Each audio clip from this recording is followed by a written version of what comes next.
Snake diet required that at the beginning, that I was absolutely unforgivingly, unbendable, unbreakable in submerging myself into the snake diet lifestyle.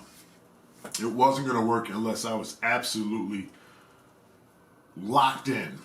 Nobody got into my square. Nobody got in. I guarded that square like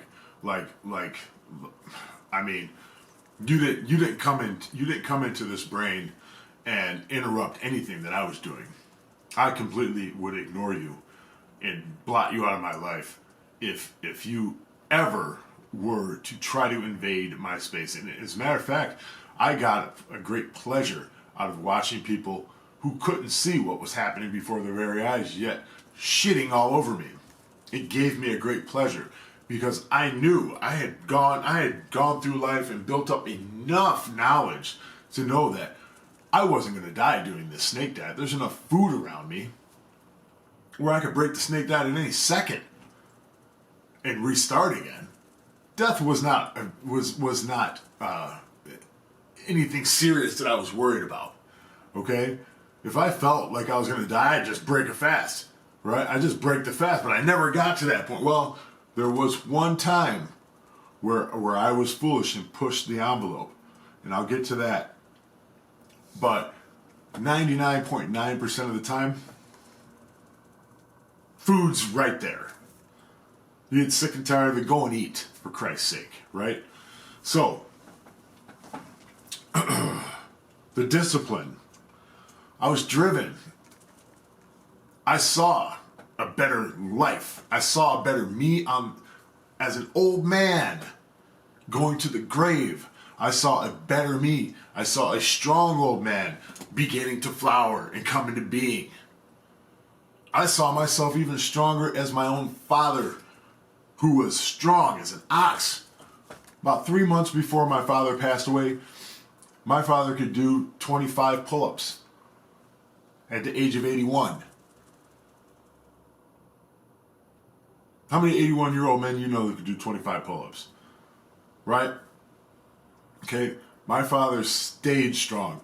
Right? Now this snake diet seemed to be even something that lended itself to being an old man who was even more disciplined than my dad, like exponentially more disciplined, because my father never fasted.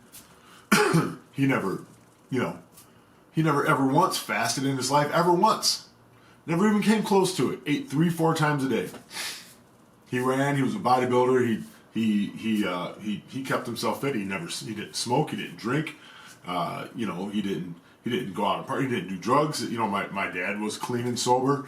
My dad had his last drink, I think, when my dad was probably mid-30s. Right? My dad got his health back to where it was when I was 7 years old. I remember my dad was like 40 pounds overweight, and he started walking around the neighborhood, and I would go out on walks with him.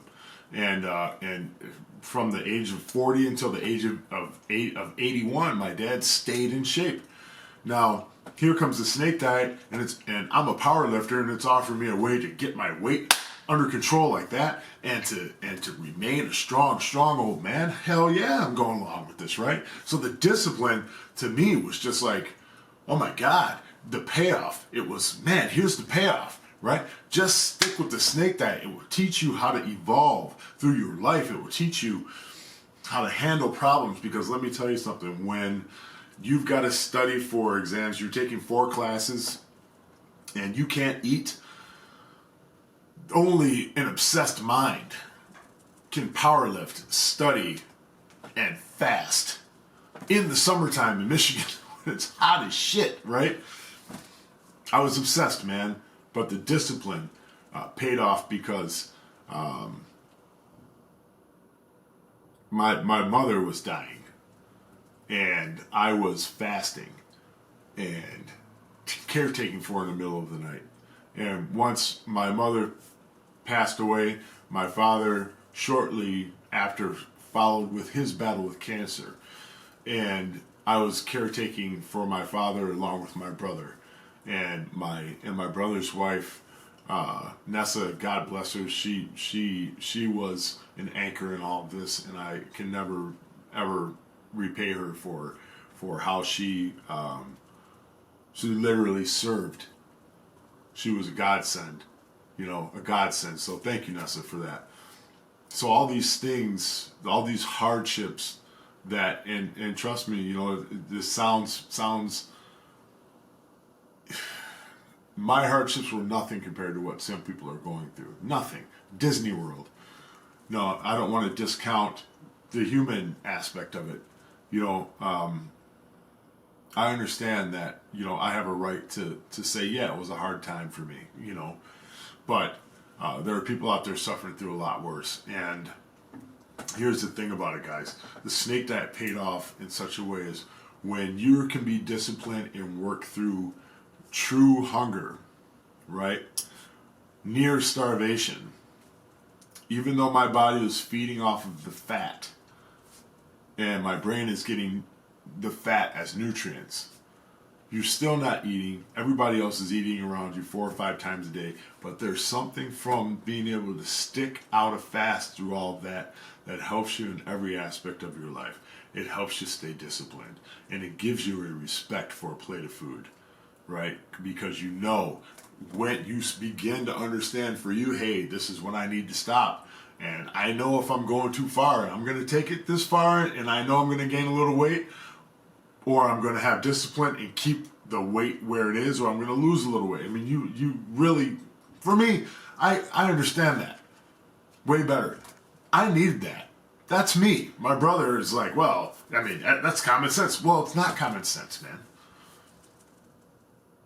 Whatever it takes for you to understand, that's where you need to go. That's the direction you need to take it in. And you need to be unapologetic about that, because it's your life and you better take the reins. All right, so let's talk about how I became obsessed in part 7, and how my obsession helped me do 2 things. Helped me quit vaping. Well, let's say my obsession helped me quit vaping, but my obsession almost drove me to have heat stroke.